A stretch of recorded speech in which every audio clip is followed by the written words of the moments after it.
Menteri Keuangan Purbaya Yudhisadewa Senin 3 November 2025 buka suara soal laporan media berbasis di Inggris The Guardian yang berjudul Ibu Kota Baru Indonesia terancam jadi kota hantu. Purbaya dengan tegas menyebut IKN tidak akan jadi kota hantu karena ekonominya nanti akan bagus. Saya sih nggak akan jadi kota hantu. Tapi kalau ekonominya dia bagus, uang saya akan banyak nanti. Jadi Anda nggak usah takut. Jadi jangan dengar prediksi siapa orang luar. Sering salah kok. Nanti baru kalau perlu tahun-tahun berikutnya ada dana pemerintah kita keluarin lagi. Tapi yang jelas kita udah setujuin yang swasta membangun rumah di sana.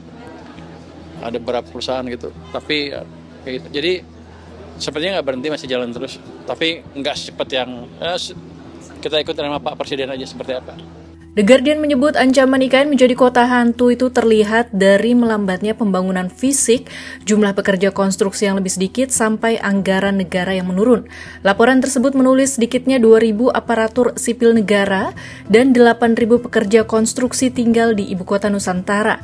Jumlah itu masih jauh dari target 1,2 juta penduduk pada 2030.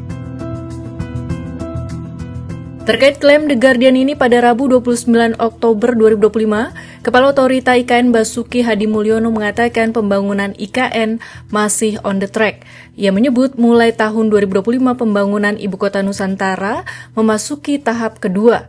Fokus utamanya melanjutkan pembangunan fisik dan non-fisik IKN menjadi ibu kota politik pada 2028 atau 3 tahun dari sekarang.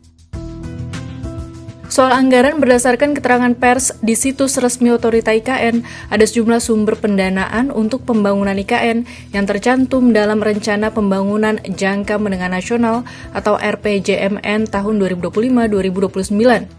Pembangunan menggunakan APBN pada periode itu sebesar 48,8 triliun rupiah.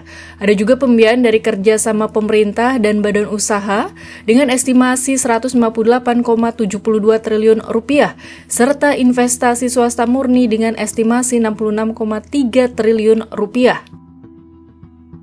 Polemik IKN terancam menjadi kota hantu ini pun ditanggapi Direktur Kebijakan Publik Selyos Media Wahyu Askar yang menyebut kini Presiden Prabowo memilih strategi main aman atau jalan tengah.